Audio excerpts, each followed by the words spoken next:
જેતપુરનો pipeline project સામે પોરબંદરવાસીઓ પ્રચંડ વિરોધ કરી રહ્યા છે। મહત્વનું છે કે જેતપુર ડાઇંગ મિલનું જે કેમિકલયુક્ત પાણી છે તે ડીપ સી પ્રોજેક્ટ અંતર્ગત પોરબંદરના દરિયામાં નાખવાનો પ્રોજેક્ટ છે, પરંતુ પોરબંદરવાસીઓ વિરોધ કરી રહ્યા છે। ઉદ્યોગોનો કચરો પોરબંદરના દરિયામાં ન ઠાલવાય તેવી માંગ કરી રહ્યા છે। પોરબંદરના લોકોનો આ પ્રોજેક્ટને લઈને સરકાર સામે ભારે આક્રોશ પણ છે। સરકાર ડીપ સી પાઇપલાઇન પ્રોજેક્ટ રદ કરે તેવી પોરબંદરવાસીઓની માંગ છે। મોટી સંખ્યામાં પોરબંદરના લોકો કાળા કપડાં પહેરી રેલી યોજી વિરોધ કરી રહ્યા છે।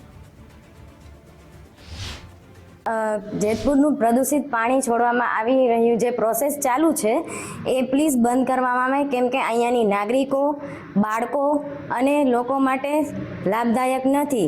તો આ બધું સરકારને એવી વિનંતી છે અમારી। આ પોરબંદર નહીં પણ પોરબંદરની આજુબાજુના ગુજરાતના 1600 કિલોમીટર દરિયાકાંઠા ઉપર રહેતા તમામ લોકોના જીવનના અસ્તિત્વની એક બાબત બની રહી છે। અને આ અસ્તિત્વ જો આ ડીપ સી વોટરનો પ્લાન જે છે કેમિકલયુક્ત પાણીનો તે સરકારશ્રી દ્વારા રદ કરવામાં નહીં આવે તો આ અસ્તિત્વ કાલે છે કે નથી તેના ઉપર એક સવાલ ઊભો થશે। જો પ્રદૂષિત પાણી પોરબંદરમાં આવશે તો મત્સ્ય ઉદ્યોગ પર તો ફટકો પડશે જ, પ્લસ જે નોર્મલ માણસો છે તેના ઉપર, ખેતી ઉદ્યોગ ઉપર અને આવનારી પેઢી જે ગંદુ પાણી જેના શરીરમાં જશે તો આવનારી પેઢી પણ અહીં સંકટમાં મુકાઈ જશે। તો મારે સરકારને નિવેદન છે, એ પાણી જો પેલું દરિયામાં આવશે તો અમારો દરિયો આખો વિખાઈ જશે અને એની જે માછલીઓ છે તે આખી મરી જશે। તો અમારી રોજીરોટી એના ઉપર છે।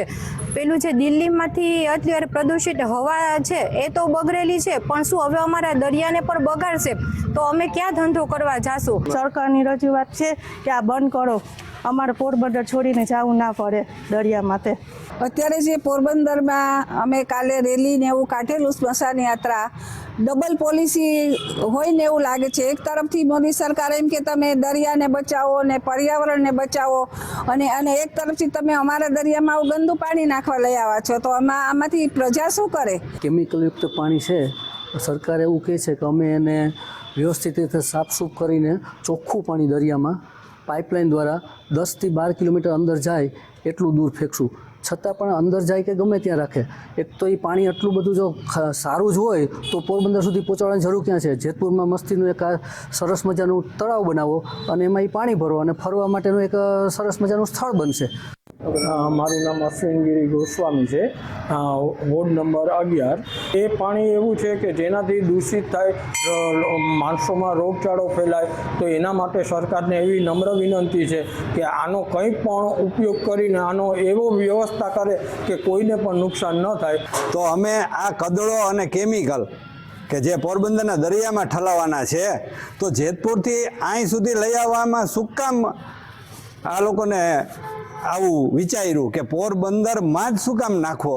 પાણીની પોરબંદરના દરિયામાં જે રિફાઇનરી દ્વારા ઠલાવવાની જે વાત સરકારશ્રીની કરેલી છે એ માન્ય છે, પરંતુ જે પ્રદૂષિત પાણી જે ફિલ્ટરના માધ્યમથી આવતું હોય તો એ ખેડૂતને આપો, ઇન્ડસ્ટ્રીને આપો, અમારે એનો વિરોધ નથી, પણ દરિયામાં આવે ને એનાથી અમને વિરોધ છે। જેતપુરથી જે પ્રદૂષિત કેમિકલયુક્ત પાણી પોરબંદર માટેની જે દરિયામાં ઠાલવવાની યોજના છે એનો હું વિરોધ કરું છું। સરકારને વિનંતી પણ કરું છું કે આ બાબતે જે છે ફેરવિચારણા કરવી જોઈએ। એ એટલા માટે કારણ કે પોરબંદરના જે છે લાખો લોકોને આ યોજના જે છે એ પ્રભાવિત કરે છે। પોરબંદરના લોકો, દરેક લોકોના દિલમાં દર્દ છે કે આ પ્રમાણેનું પોરબંદરની અંદર દરિયામાં જે છે, જે અમારું સમુદ્ર રમણીય છે, આ પોરબંદર ગાંધીભૂમિ છે, આખા વિશ્વ પલટ ઉપર જે છે આ શહેરની નોંધ છે।